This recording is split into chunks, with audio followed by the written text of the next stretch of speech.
16. A rose by any other name, maybe a loquat. Roses aren't usually considered fruit. When I lived in Sweden, one of my favorite dishes was Nippon sopra. Served hot or cold, the heavy, sweet soup is made from the fruit of rose bushes. That and rose water were the only examples of Epicurean uses of the rose family I could think of. True, I had heard of a British Army unit whose emblem is the rose, which requires each new member at an initiation ceremony to consume one flower au naturel, but that could hardly be considered more than a ritualistic repast. Thus, while digging up new seeds to sprout, I was surprised to find out that the loquat, a yellow apple-like tropical fruit the size of a super cherry, belongs to the rose family. But so I promptly discovered does the apple, the pear, the quince, and assorted stone fruits like the peach, as well as the raspberry, blackberry, and strawberry. All these years I'd been much fonder of the rose, or at least of its nieces and its nephews and its cousins and its aunts than I had realized. You can take your pick of the rose family fruits to grow on the windowsill.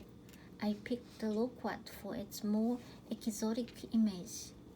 Besides, having made a new find, I was bound to take home a big bagful, and after dessert there would be a lot of loquat seeds around, whether we took a liking to the fruit or not.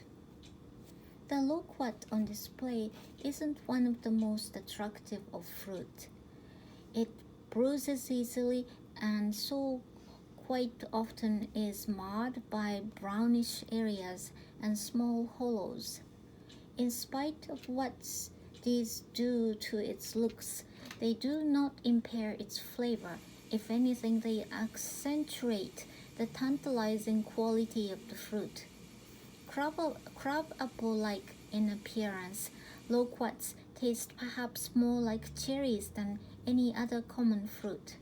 In fact, loquat pie made from seeded, underripe fruit is swallowed wholesale by most of our guests as cherry pie. Although there can be as many as 10 seeds per loquat, more likely there will be between 1 and 4, since usually several ovules fail to develop. The seeds are quite large, perhaps too large for some consumers, but they are ideal from a gardening standpoint. Lining a closed container with wet cheesecloths, I selected and washed half a dozen of the plumpest seeds for germination. Once bedded down on their damp blanket, it took them 4 to 6 weeks to sprout. Again, the seeds that germinated first grew into the healthiest and most ambitiously leafing plants. Once loquat sprouts have developed to the point where the primary root is a third to a half inch long, the seeds should be transplanted to a pot. The loquat likes a sandy loam and one frequently fertilized. A potting mixture of 1/4 sand, 1/4 soil, and 1/2 humus seem to suit it best. Drill a small hole into the soil with a pencil point, then place the seed so the root goes straight down, unobstructed, into the depression, and the seed itself is only half covered with soil. It should be soaked with water the first day so the soil will settle around the root. When the stem and first couple of leaves have developed, the seed can be completely covered over with humus. This helps keep moisture in the pot and prevents the seed from contracting various infections as it decays away. Although you can fully bury the seed right after germination under a quarter-inch or so of humus, this method tends to slow down early growth. The loquat grows to a small evergreen tree. In its indigenous environment, the mild-wintered, moist regions of eastern central China, probably around the Zhejiang province, its gracefully low-branched trunk reaches a scant 15 to 25 feet in height under ideal conditions. It has been grown in the States successfully in California and Florida and will do well, in fact, almost anywhere the citrus trees do.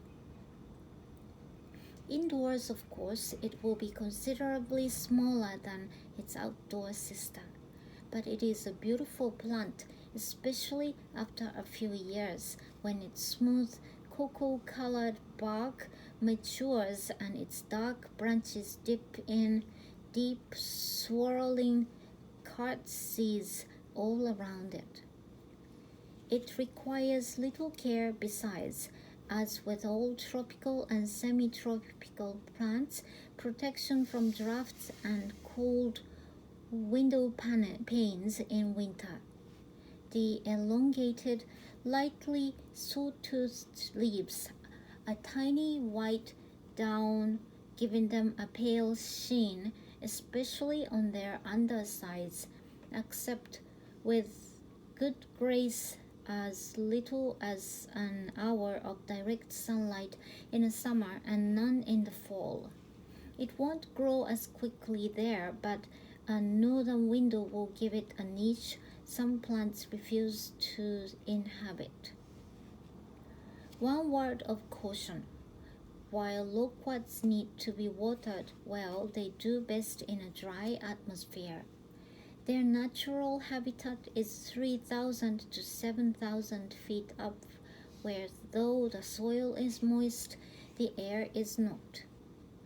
There is always, of course, an exception to the rule. In Japan, where it is a major cash crop, the loquat is grown along the coast to take advantage of the milder climate there.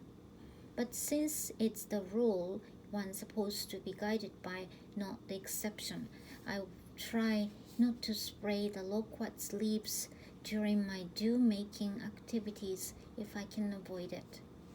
Occasionally, I do have to take off at least a few of the coats of city grime. I have found dry cleaning with a soft brush, a watercolor brush for instance, most effective. If the leaves do have to be washed, don't expose them to direct sunlight again until they have had a chance to dry. The loquat may be a member in good standing of the rose family, but don't expect any roses on it in a hurry. It's been known to bloom in small, fragrant white or ivory flowers indoors only after long years.